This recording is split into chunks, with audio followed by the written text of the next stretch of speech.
Hello and welcome to the Paint to Life audio commentary for the NOLZUR'S Marvelous Miniatures Young Black Dragon. So we're starting off this video with the basing.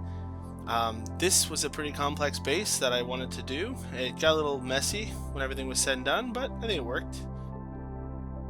A couple pieces of bark, some gravel stones,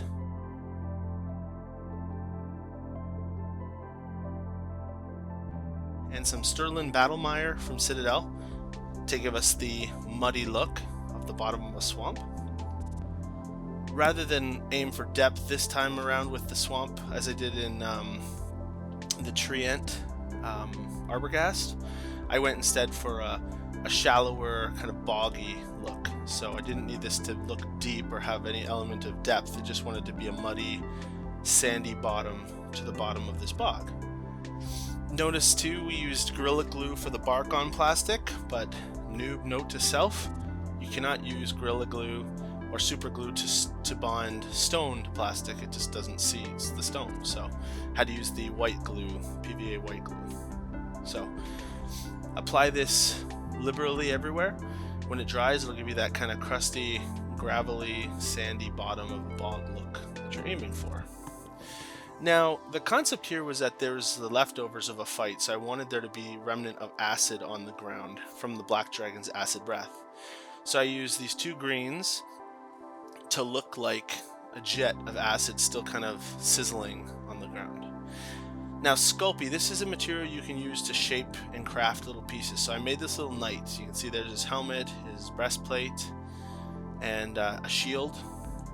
All looked much better before the rest of the action got on there. I also made a standard, and as the House of MORGHAST is a white cross, yellow cross on a white flag, I made a standard. There's a sword as well. Painted them all up, glued them into position where I want them in the marsh.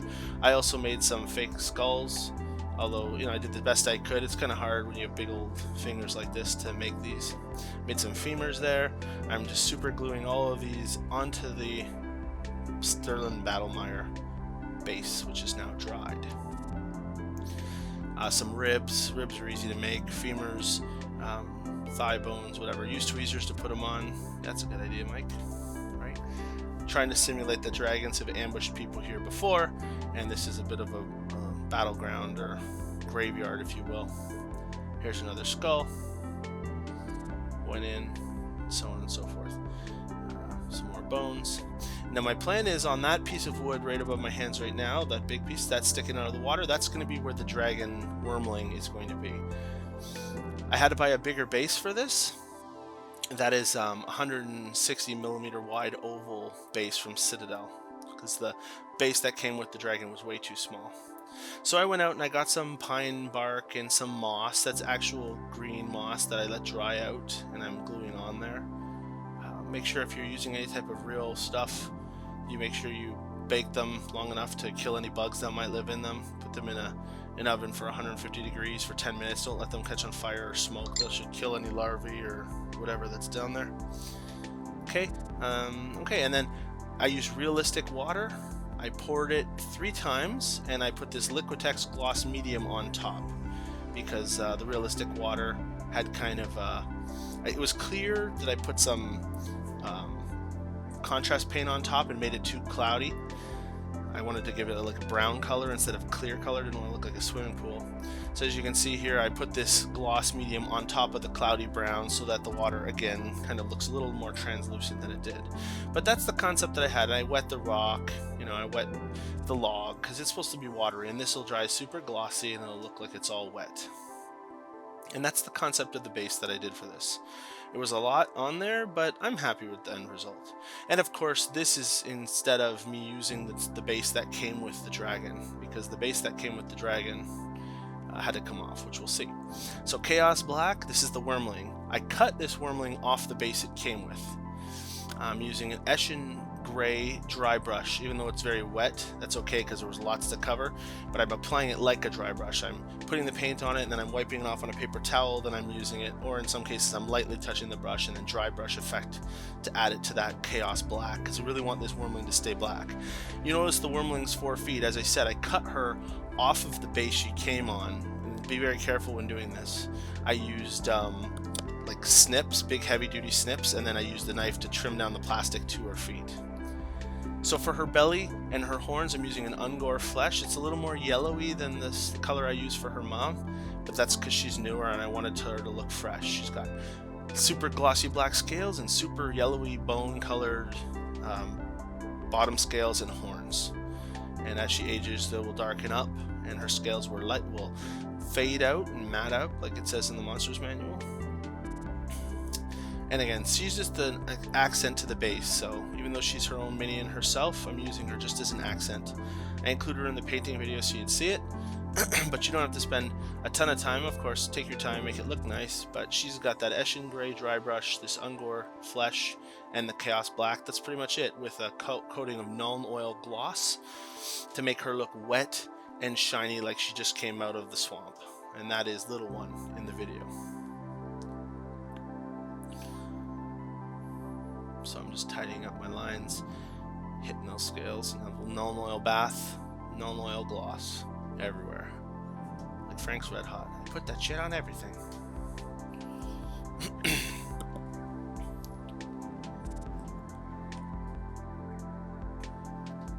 Okay, so a little bit more NULN oil, and she is done. I spilled some, or it was dripping off her onto my mat, so I sopped it up and put it back on top. Again, I wanted it to be really heavy. I wanted her to look like she just came out of the bath. Now look at those wings out of the box on this dragon. Look at, they're almost touching. So I wanted to show you guys gentle heat. So a hairdryer, in this case I have a nail file, a Jamberry nail thing for my wife. Just a gentle, constant heat. See how it's getting moldable, and I can fix that one claw that's kind of bent weird. And I shape the wings to where I want, and then I dunk her in a cold water bath, and they stay there. So now I have Chaos Black primed Mama, or Blackheart, as you can see, and just like the Wormling, I'm using an ESHIN gray dry brush. So I'm putting the paint on my brush, but because there's so much to do, putting it on the brush and wiping it on my hand to get the moisture off, and then just applying the rest in a dry brushing manner. It's amazing how much I painted this dragon and it still looks black. And not just in this step, the whole process. I did purples and mixes and everything, and every time she dries, she just looked black.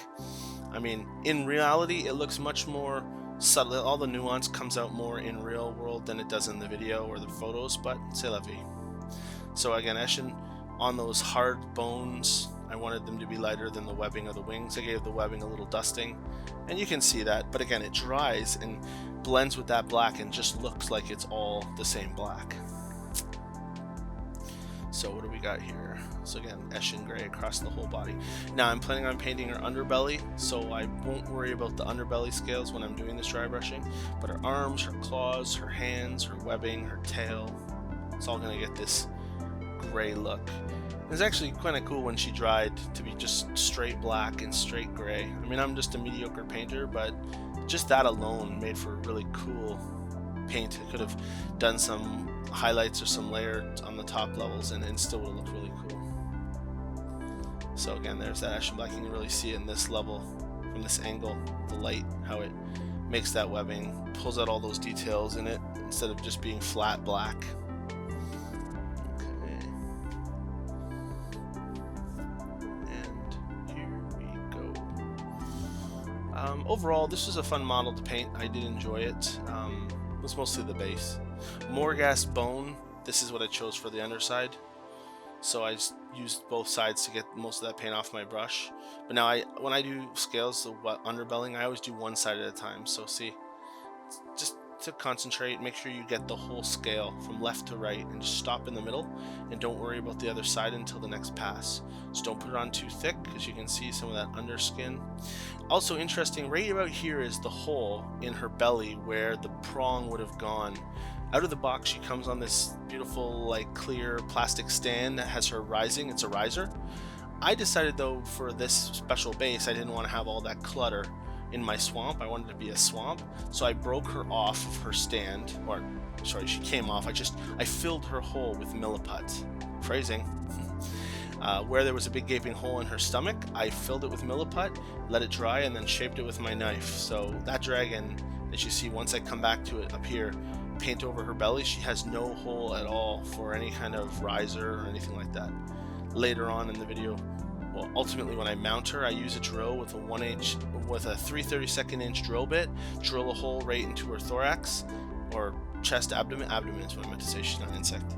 And I got some 3/32 inch aluminum TIG rod from where I work, but you can get any kind of wire, but it has to be at least 3/32 to support this kind of weight, or else she'll just bend like a boing, boing, boing, you know, it has to be solid.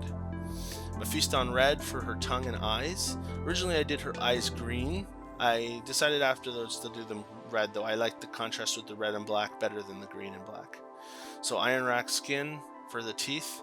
This is a moot point ultimately, because once I put the acid splash in her mouth, the teeth all just got lost in the green. I think I overdid it, but some people have said they liked it. So anyways, just steady your hand, leave her on her back, and just gently crest those teeth with your teeth color. And remember that no teeth are white. You should never use white for teeth. Even the most pearly white teeth in Animal Kingdom have some kind of pearlescent to them, and they are never just stark white. Of course, that's artistic license. You can do whatever you want, but I will always use an off-white, and then even afterwards dry brush it with some kind of like brown or yellow, just to show tartar and, you know, wear on the tooth, because I don't think I've ever seen straight. So here's my first mix, ABADDON black and NAGGAROTH night. That's the deep purple and the black from Citadel line mixed together, and I'm going over her bone structure with this color. I wanted to get more purple into my gray and black. You can kind of see it maybe on my wet palette there, maybe in my video, but it is there. And when it dries somewhat blacky purple. Again, I didn't want, the lore says that when these dragons get into ancient status, they sort of take on a purple hue, so I didn't want it to be too purple, even though purple and black goes really well with the color scheme. Again, my deal at Paint to Life is I'm trying to recreate Monsters Manual as best as I can, and then make a story alongside it, so I can't, of course it takes a lot of the fun out of it. I couldn't make this black and yellow, which I might have done if I was just freehand painting it just for fun, to make some kind of cool contrast bumblebee dragon. But unfortunately, when you're painting to a storyline and you're telling it something from the Forgotten Realms, you kind of want to stick to the source material, unless you have a reason in the story for why you don't.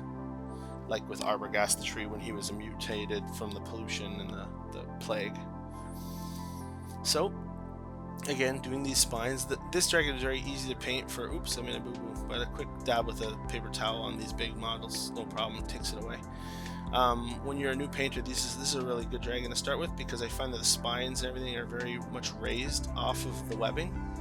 And a DRUCHII violet shade. Now see, my black and purple is dry there, and you can't really notice, but trust me, in real life you can. The DRUCHII violet shade just gives us that extra bit. When I put it over top of the webbing in the front of the wings, where it's light and gray, it turns all that ESHIN gray into a sort of ESHIN violet gray.